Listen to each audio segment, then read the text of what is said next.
Olá pessoal, tudo bem? Aqui vos fala o professor Salomão. Pessoal, vamos aqui dar seguimento à nossa atividade. Bem, pontualmente aqui vamos tratar de um tema bastante peculiar, bastante cobrado em provas em gerais, que é imunidade tributária. Já deixei aqui para vocês a nossa apostila e daqui a pouco, pessoal, vamos aqui fazendo vários uploads, colocando aqui sucessivas aulas, vídeo aulas, beleza? Acessando aqui nosso material, vamos tratar aqui inicialmente de imunidade tributária. Tudo bem, pessoal? Bem, introito da disciplina, vamos aqui. Não é de hoje, pessoal, que esse tema que eu vou falar agora para vocês já ouviram, já estudaram, já comentaram, né? Que é a questão da substituição do fato à norma jurídica.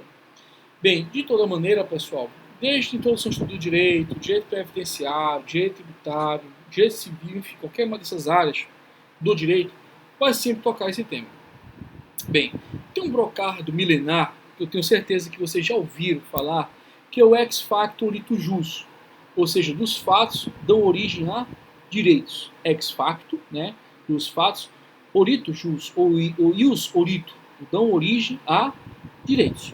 Na obra de Van Hering, eu lembro dela, comprei uma situação até específica que eu tive que juntar para comprar, eu queria muito, que é A Finalidade do Direito, uma obra de 2 tomos, traduzida em português, e ele usa a expressão ex facto ius orito, né?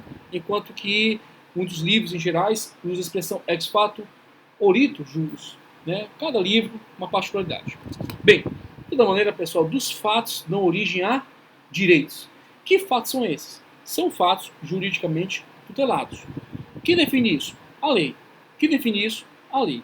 A lei, o sistema jurídico, define, portanto, quais são os fatos especificamente que vão ser objeto de tutela normativa. A lei é uma exação, né, do Congresso Nacional no que tange especificamente ao esgotamento do devido processo legislativo constitucional. Esse esgotamento, que vai inclusive atingir as esferas do legislativo e do executivo, nós temos aí a lei. A lei nasce para produzir efeitos. E ela produz efeitos, pessoal, em cima de fatos. Então, quando esses fatos se adequam perfeitamente à regra legal, nós temos um fenômeno chamado substituição do fato à norma jurídica. Só que, pessoal, veja, analisar esse fenômeno em direito tributário requer nós incluirmos outras 2 leis, ou melhor, a Constituição e mais uma lei. A Constituição, indiscutivelmente, vai estar sempre presente nessa circunstância, que é a substituição do fato à norma jurídica. Mas o Código Tributário, pessoal, é um plus para a nossa conversa. Olha só. Bem, deixei aqui bem claro para vocês uma relação pertinente que deixa bem claro quais são esses planos que nós analisamos acima. Embaixo é o plano dos fatos, subindo o plano da lei instituidora, em seguida o Código Tributário Nacional e, acima de todos, a Constituição. Veja categoricamente, pessoal, que a Constituição ela representa o plano da norma fundamental, em que estrutura o Estado. Tem um conceito pontual de ordem positivista do que é uma Constituição. Constituição é, em síntese, o texto político-jurídico constitutivo do Estado. Eu só posso falar, portanto, de Estado se nós tivermos o que? Constituição. E o Estado surge em razão do poder constituinte originário. O esgotamento do poder constituinte originário, de forma legítima e clara, tem como resultado objetivo a Constituição. Então a Constituição é filha do poder constituinte originário. A Constituição, pessoal, traz um conjunto de normas que tratam acerca, gente, do plano da norma fundamental. Normas essas dotadas de hierarquia maior em relação aos demais diplomas. Portanto, a Constituição, no caso brasileira, ela é hierarquicamente acima de qualquer outro diploma. Assim sendo, tem hierarquia formal. Em outra medida, pessoal, nós temos o Código Tributário Nacional, que é o plano da norma geral em matéria de legislação tributária.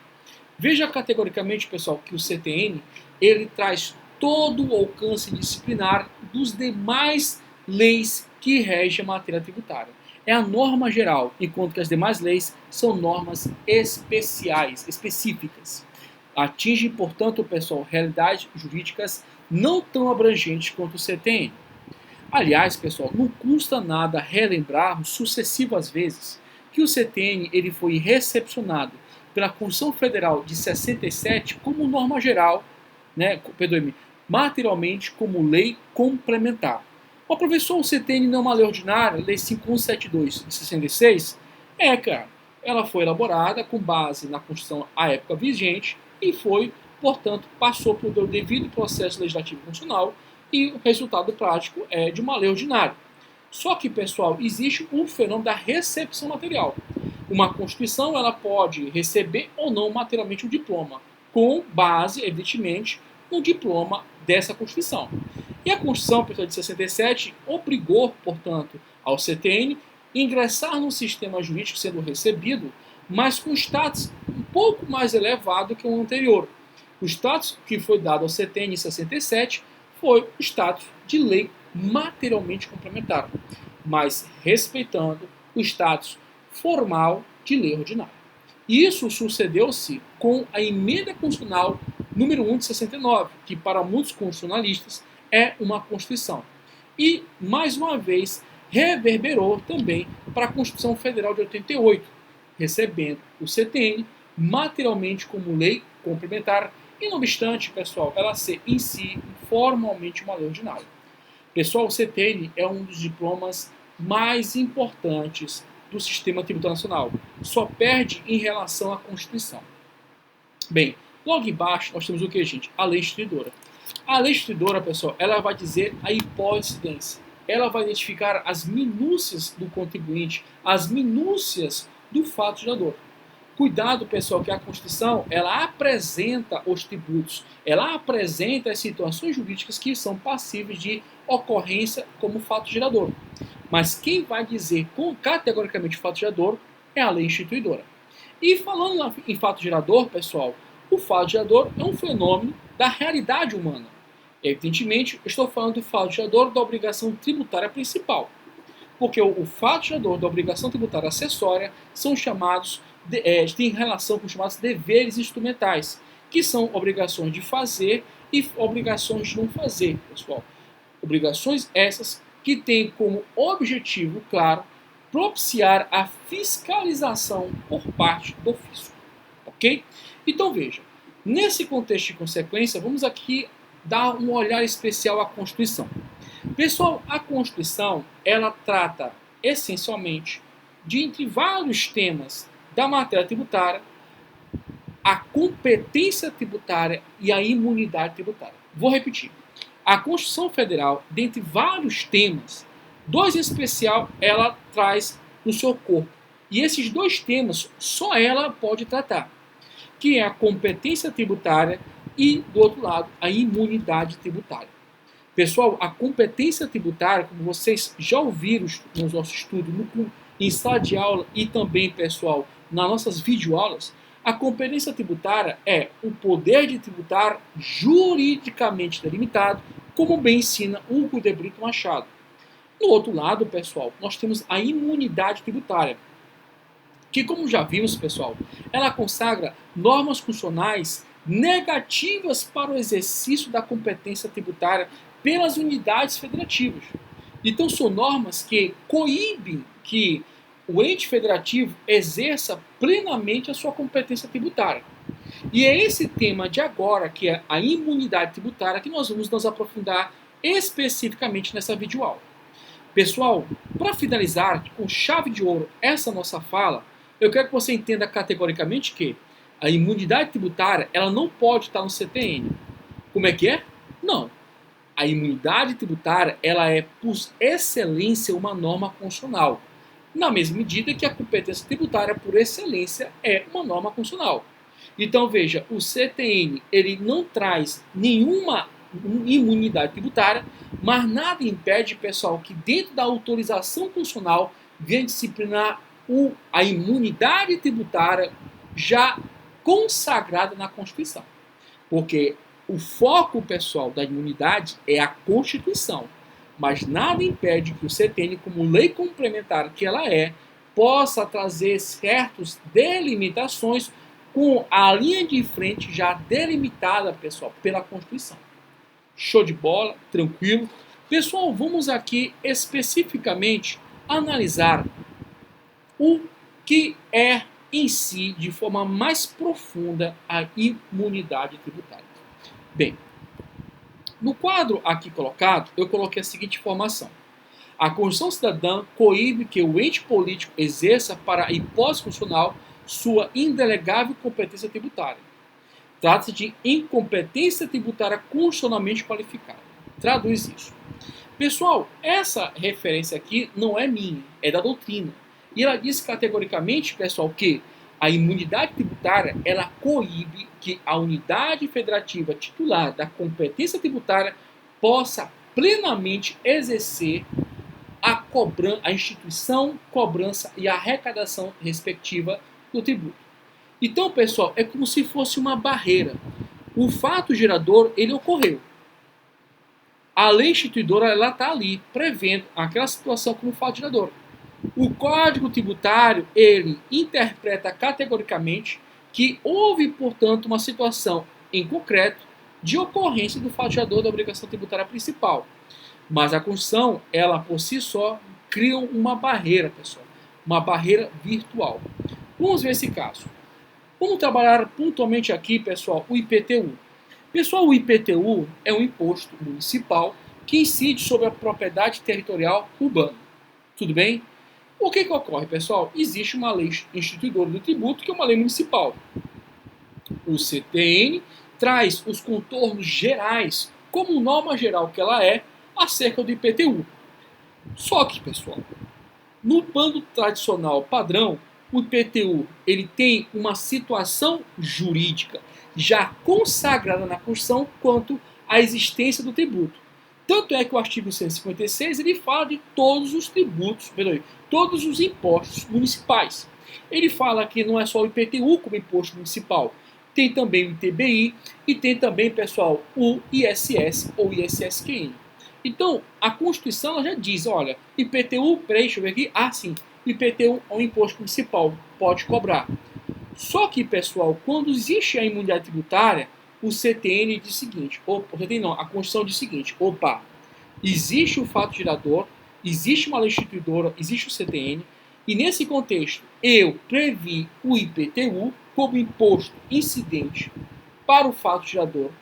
Contudo, eu não posso autorizar a cobrança do fato gerador, por exemplo, em razão de um templo religioso. Como é que é? Isso mesmo. Pessoal, aos templos religiosos, em geral, não podem, pessoal, ser submetidos, por exemplo, à incidência do IPTU. E isso tem que estar expresso na própria Constituição. A Constituição ela tem que expressamente dizer, olha, aos templos religiosos não há incidência de impostos. Veja que especificamente na Constituição, quando ela faz especificamente essa referência, pessoal, ela diz impostos, mas ela não falou de taxas. Então veja, ainda no nosso exemplo pontual dos templos religiosos, os templos religiosos, pessoal, são entes imunes de IPTU, de todos os impostos. Mas não é, pessoal, perante as taxas. Por que isso? Porque a própria Constituição, pessoal, não consagrou essa hipótese. Então, veja, eu sei que no dia a dia, né, você deve pegar o carnê do IPTU, né, de forma genérica, vai lá, passa no cartão, passa lá na maquininha, ou mesmo você usa o celular, paga ali e tal. Só que se você olhar de forma discriminada o carnê do IPTU, você, inclusive o lançamento dele é de ofício, você vai identificar, pessoal, uma taxazinha chamada taxa de coleta de lixo. E o valor que você paga, entre aspas, de IPTU, na realidade, pessoal, não é só do IPTU. Você paga outros impostos, outros tributos. E estou te dizendo aqui, pontualmente, a taxa de coleta de lixo. Então, veja, você paga IPTU e taxa de coleta de lixo. Só que o carnê que você recebe, que é o que é mais divulgado, é o IPTU para pagar todo santo ano. Só que o que acontece, pessoal? Vamos supor que você seja uma autoridade religiosa em um determinado templo religioso. E aí você receba na sua igreja, na sua instituição, no seu templo, um carnê de IPTU. Só que, pessoal, o que vai vir no teu carnê? O teu carnê ele vai estar informando que você só vai pagar a taxa de coleta de lixo. Porque se você receber um carnê de IPTU te informando que você, além de pagar o IPTU, ainda vai pagar a taxa de coleta de lixo, e você, uma autoridade religiosa responsável pela administração desse templo, dessa igreja, você pode perfeitamente se valer dos meios judiciais cabíveis, né, para discutir a inconstitucionalidade e a ilegalidade da cobrança. Então, o que eu quero dizer para vocês? As hipóteses em que ensejam imunidade tributária tem que estar onde, gente? Na Constituição. E eu citei como exemplo, especificamente, os templos religiosos. Pessoal, vamos aqui, portanto, ler pontualmente o artigo 150, que trata das limitações do poder de tributar. Quiçá as informações aqui apresentadas, por limitações do poder de tributar, nós podemos consagrar as imunidades tributárias e os princípios tributários. Tanto é, pessoal, que envolve os princípios, que o próprio inciso 1 cita o princípio da legalidade tributária. Bem, vamos aqui continuar, pessoal.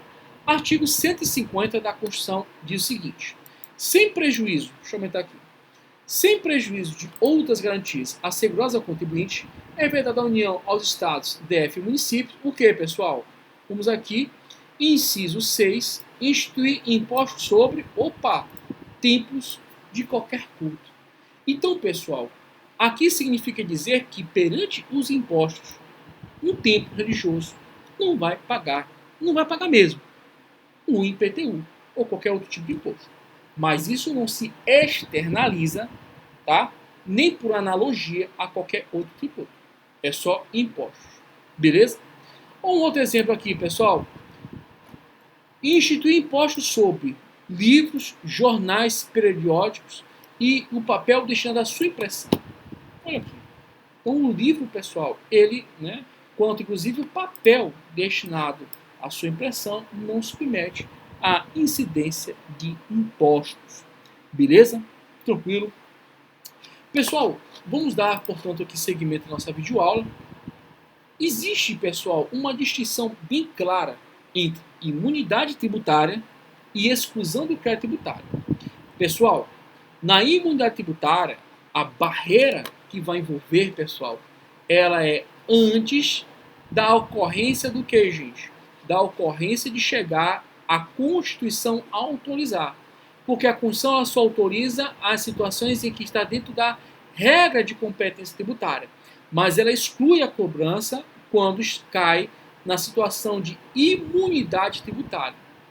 Pessoal, especificamente na exclusão e destaco em especial a isenção, é bem diferente. Mas antes de mais nada, pessoal, olha o que ocorre na isenção fiscal. Nem chega, pessoal, perto da Constituição. Fica logo na primeira barreira do plano das leis. Isso se deve, pessoal, porque a própria lei, ela exclui a exigibilidade do crédito tributário. Vamos ver esses apontamentos que eu coloquei aqui para vocês? Vamos lá? Importa na impossibilidade legal de constituição do crédito tributário, pois proíbe que a autoridade fiscal realize o lançamento fiscal, mesmo ocorrendo o fato gerador. Pessoal, a exclusão do crédito tributário atinge o que, gente? O lançamento fiscal. Nem acontece o lançamento fiscal. Dando seguimento, olha só, a lei coíbe a constituição do crédito tributário para pagamento de tributo, isenção ou de penalidade tributária, que é a anistia.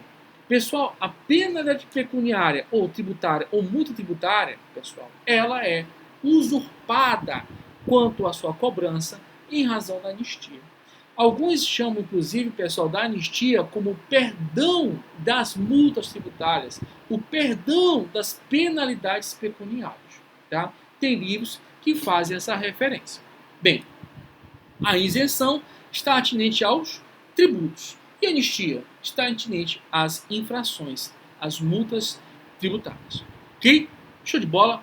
Então, pessoal, veja, no que tange especificamente a exclusão do crédito tributário, existe o que, gente? Deixa eu aumentar aqui um pouquinho para você entender. Olha só, existe a hipótese de incidência, correto. Existe o fato gerador, correto.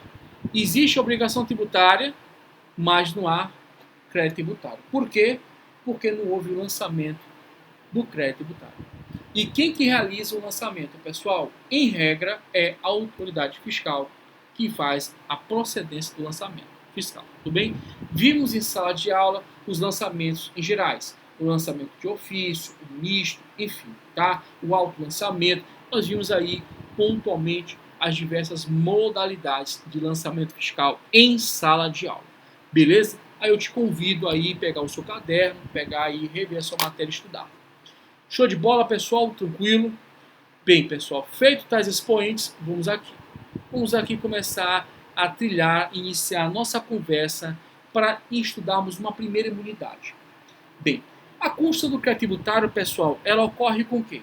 Ela ocorre em função do tributo ou da penalidade pecuniária. É isso mesmo. Porque a obrigação tributária principal, pessoal, ela compreende tanto o tributo como também a penalidade pecuniária. E em razão pontual, pessoal, só um instantinho.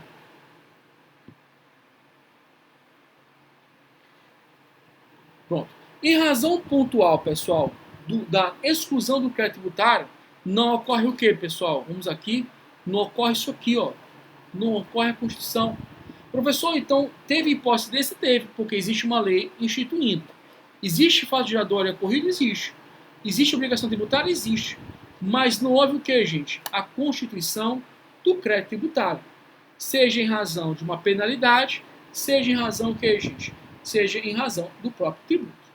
E destaco aqui a isenção, que é, portanto, uma exclusão da exigibilidade do crédito tributário, no que tange especificamente ao tributo, porque o tributo não é nem constituído.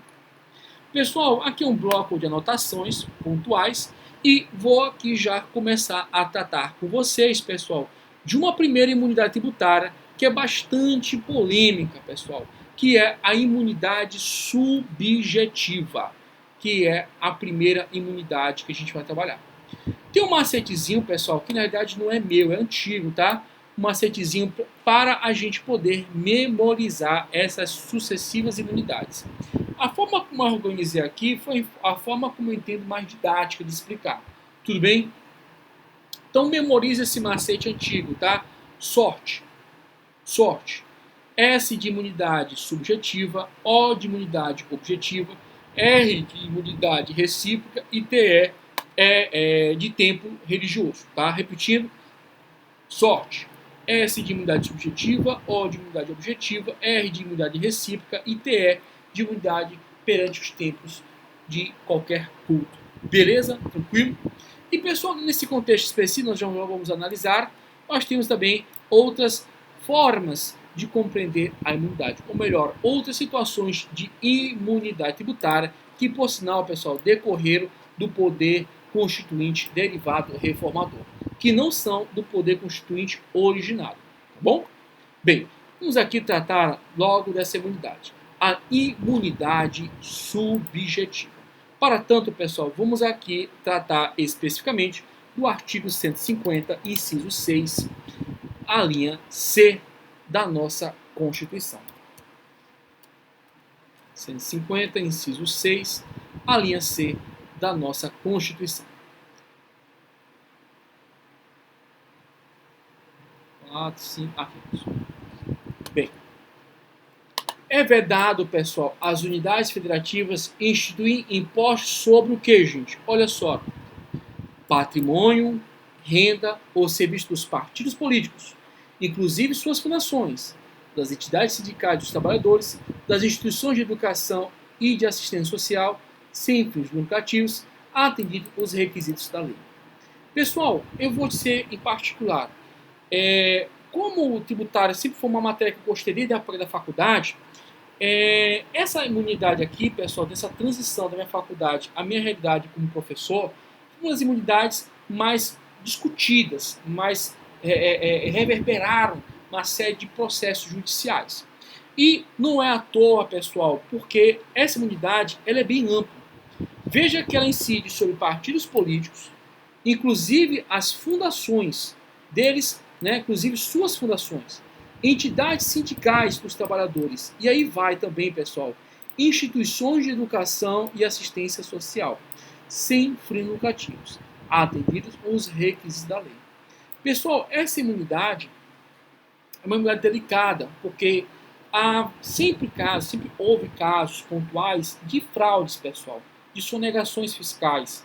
Então, é uma imunidade bastante delicada. É um tema que, inclusive, a gente explora em Tributário 2, quando nós falamos pontualmente de sonegação fiscal. que é um tema bastante interessante ao nível de tributário 2. Nós vamos focar aqui com a nossa disciplina tributário 1, que já está de bom tamanho para a nossa prova, né?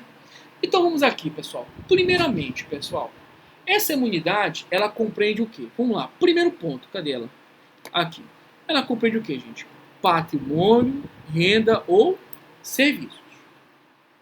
Cuidado. Aqui não está falando de operação financeira. Aqui não está falando, pessoal, especificamente de circulação de mercadorias. Aqui está falando de patrimônio, renda e serviços. Então, os impostos que vão incidir sobre patrimônio, renda ou serviços é que vão incorporar, portanto, um aspecto da imunidade aqui dos partidos políticos, sindicatos, trabalhadores, entidades educacionais e assistenciais sem fins lucrativos. É uma mega imunidade tributária, para te falar a verdade, está bem claro aqui na nossa frente. Então veja, pessoal, a imunidade sobre os impostos que incide sobre o patrimônio, renda ou serviço tem a proteção da cobrança do tributo, primeiro, os partidos políticos e as suas fundações. Em seguida, pessoal, nós temos aqui as entidades sindicais dos trabalhadores. Pessoal, aqui eu começo com uma observação bastante importante. Primeiro, existem as chamadas sindicatos patronais, que é condizentes aos sindicatos representativos dos empregadores. Esse sindicato, cara, não tem nada a ver com as entidades sindicais dos trabalhadores. Então, pessoal, as entidades sindicais dos trabalhadores são uma modalidade de sindicatos que não tem nada a ver com os sindicatos patronais. Os sindicatos patronais, pessoal, eles não têm direito à imunidade do artigo 150, inciso 6, a linha, pessoal, a linha C. Bem, nesse contexto de consequência, essa imunidade não reverbera, pessoal, às entidades sindicais dos trabalhadores, ou dos patronais, somente dos trabalhadores. E como vocês vão ver que no nosso material, tem uma questão da OAB, cara. Uma questão da OAB específica do tema. Olha aqui, ó. Tá? Já a gente vai trabalhar ela aqui com você, tudo bem? Dando seguimento à nossa trajetória, pessoal, olha só o outro ponto. Instituições de educação e de assistência social sem fins lucrativos. Pessoal, aqui é muito notório a informação. Aqui são instituições que não têm o propósito, o lucro. Pessoal, tem um dispositivo bastante interessante que eu fiz questão de memorizar, que é o artigo 966 do Código Civil, que diz o seguinte: considera-se empresário quem exerce profissionalmente atividade econômica organizada para a produção ou a circulação de bens ou de serviços. Pessoal, especificamente o empresário, pessoal, é aquele, portanto, que é o empreendedor, é aquele que organiza os fatores de produção e tem como essência do seu trabalho buscar o lucro. Então nós temos instituições de educação, pessoal, que buscam lucro. Temos instituições em gerais, que inclusive de educação, que buscam lucro, buscam a lucratividade. Mas aqui é o seguinte: instituições de educação e de assistência social, elas não podem, para se beneficiar dessa imunidade, pessoal, almejar o lucro. Pessoal, nesse contexto de consequência, é indispensável analisarmos um dispositivo importante aqui. Já estou colocando o artigo aqui no... Calma. CTN, peraí. Agora vai. Então, é importante analisarmos especificamente um dispositivo aqui do CTN, pessoal, que trata especificamente dessa situação. O dispositivo que eu estou falando, pessoal, o artigo que eu estou falando, é o artigo 14 do CTN. E ele faz referência à linha C do inciso 4 do artigo 9. Vamos lá rapidinho nesse dispositivo? Vamos lá? Oitavo, nono, 4, C. Calma. Fica quieto aí. É vedado à União, aos Estados, ao Distrito Federal e aos municípios, a linha C, ou inciso 4, cobrar imposto sobre o patrimônio, a renda, os serviços dos partidos políticos inclusive suas fundações, entidades sindicais de trabalhadores, das instituições de educação e assistência social, sem fins educativos, observar os requisitos fixados na seção 2 deste capítulo. Aqui, pessoal, traz uma conotação importante. Por quê? Porque ele reverbera o artigo 14. E o que diz o dispositivo, pessoal? O disposto da linha C do inciso 4 do artigo 9º é subordinado observando os seguintes requisitos pelas entidades neles referidas. Significa dizer, pessoal, que a Constituição, ela autoriza, ela reconhece quem são as entidades imunes. Mas, em contrapartida, pessoal, nós temos pontualmente o Código Tributário Nacional, trazendo regulamentação pontual contra a circunstância das entidades imunes. E aí vem a primeira pergunta. Isso é possível? Isso é constitucional?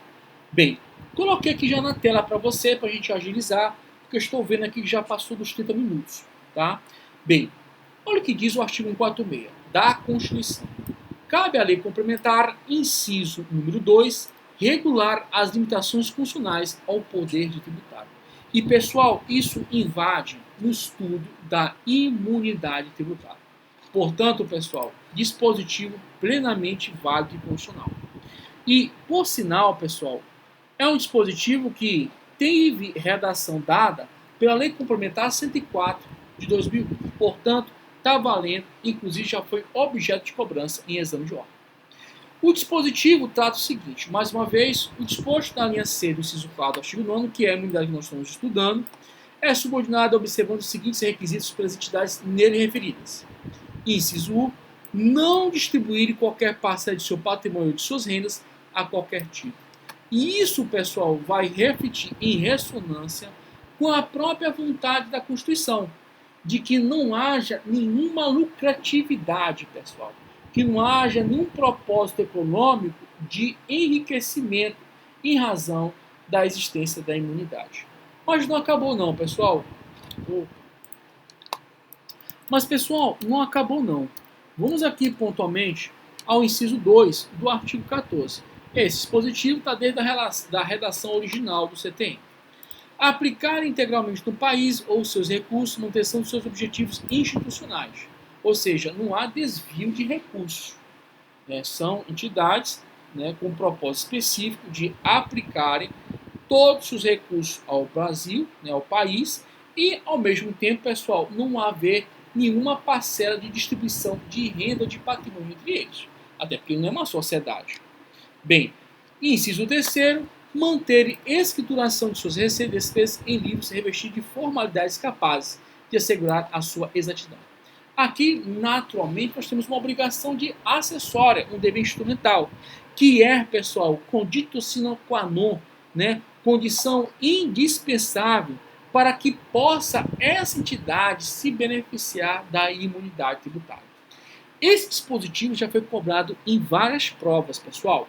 Requer bastante atenção por parte de vocês.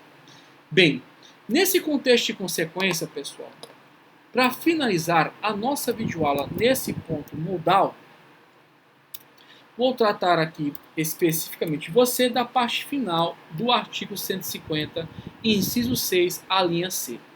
Olha o que diz a parte final, pessoal.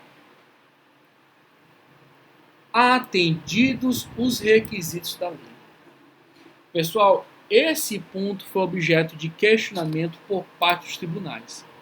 Esse ponto aqui foi, sucessivos questionamentos por parte dos tribunais. Primeiro ponto de discussão disso aí, pessoal, é se havia uma certa incoerência de que esta lei não fosse necessariamente, pessoal, não fosse necessariamente uma lei complementar. Por quê? Nós acabamos de ler o artigo 146, inciso 2, e disse que tem que ter lei complementar para fazer a disciplina, pessoal, quanto ao exercício do poder de tributário. Tem que ter lei complementar, tá? Foi claramente lido por nós. Mas olha que, especificamente, pessoal, o Supremo decidiu acerca da matéria. Vem comigo, olha só. Conforme precedente do STF, e na linha da melhor doutrina, O que a Constituição remete à lei ordinária no tocante à imunidade tributária considerada é a fixação de normas sobre constituição e funcionamento das entidades de educação ou assistencial imune. Veja, pessoal, que a exigência da Constituição é que, de um lado, a disciplina quanto ao exercício do poder tributário, nesse sentido, envolvendo a imunidade tributária, tem que ser por meio de lei complementar, que é o caso aqui do artigo 14, e em contrapartida, pessoal, no que tange, no que se refere à Constituição e o funcionamento de tais entidades, pode ser feita, gente, por meio de lei ordinária. Então não faz confusão entre arroz e feijão, tá bom? Então, de um lado, eu tenho uma lei complementar tratando sobre imunidade, inclusive regulamentando-a, e no outro, pessoal, eu tenho uma lei ordinária tratando, gente, olha, lê aqui comigo, com calma, vou ler de novo, com muita atenção. Fixação de normas sobre Constituição e o funcionamento da entidade educacional ou assistencial imune. São referências completamente diferentes. Então, sintetizando a minha fala, no que tange, no que se refere, pessoal, à construção e funcionamento de tais entidades, é lei ordinária. Mas, em contrapartida, ao exercício, pessoal, das limitações às imunidades tributárias, inclusive está aqui citado, ó, artigo 150, inciso 6, a linha C, e 146, inciso 2, só pode por veículo de lei complementar. Ainda, pessoal, no estudo da matéria, vou ler esse julgado aqui para vocês, porque é importante, pessoal, para a memorização de toda a minha fala. Na verdade, estou replicando o que eu falei, mas sob um controle jurisprudencial do STF. Olha o que diz aqui o julgado da ADI 1802. Nos precedentes da Corte, prevalece a preocupação em respaldar normas de lei ordinária direcionadas a evitar que falsas instituições de assistência e educação sejam favorecidas pela imunidade. É necessário reconhecer um espaço de atuação para o legislador ordinário no trato da matéria. A orientação prevalecente no recente julgamento das ADIs tais é no sentido de que os artigos da lei ordinária que dispõem sobre um modo beneficente no caso de assistência educacional, de atuação das entidades acobertadas pela imunidade, especialmente abertas, que criaram contrapartidas a serem observadas pelas entidades, padece de vício formal, por invadir competência reservada à lei complementar. É o que eu falei. Não pode tratar, pessoal, da regulamentação da imunidade, somente lei complementar. Agora veja, pessoal, aqui nós estamos falando da Constituição e o funcionamento. E o Supremo, isso foi em 98. O Supremo amplia as possibilidades em 2018. Então, pessoal, é um julgado recente. Estamos em 2020, então é um julgado recente.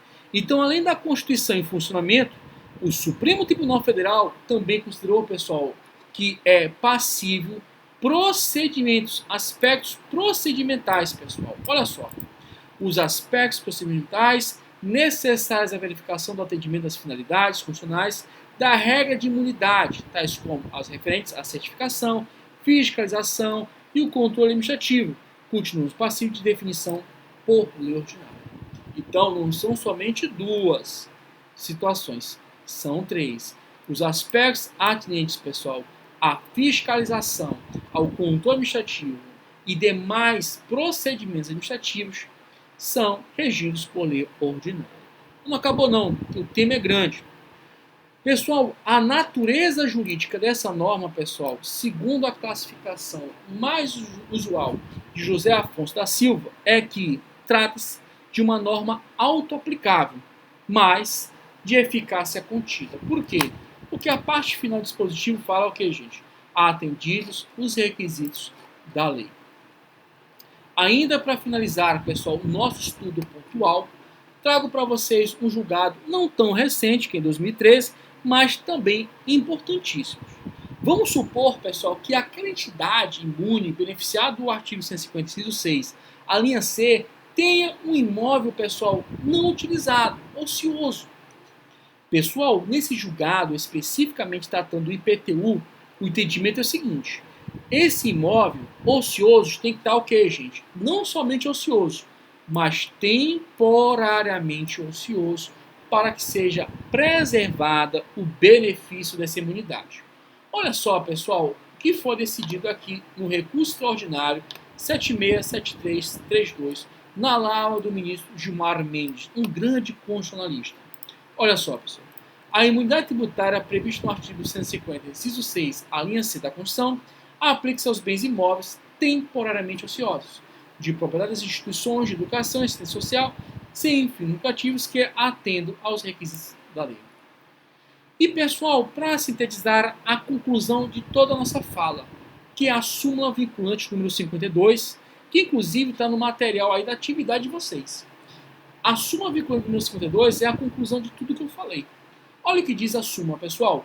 Ainda quando alugado a terceiros, permanece imune ao PTU, o imóvel pertencente a qualquer das entidades referidas no artigo 150, inciso 6, a linha C, da Constituição Federal.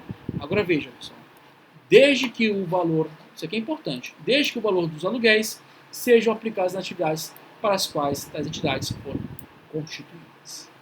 Meus queridos e queridas, finalizamos, portanto, esse tema importantíssimo. E é o tema que inicia a última parte das nossas videoaulas. Ainda essa semana, pessoal, com o transcurso da outra, nós finalizamos aí perfeitamente tudo isso aí. Eu agradeço imensamente a Deus por todas as coisas. E te desejo um bom dia, uma boa tarde, uma boa noite. Até a próxima, se Deus quiser.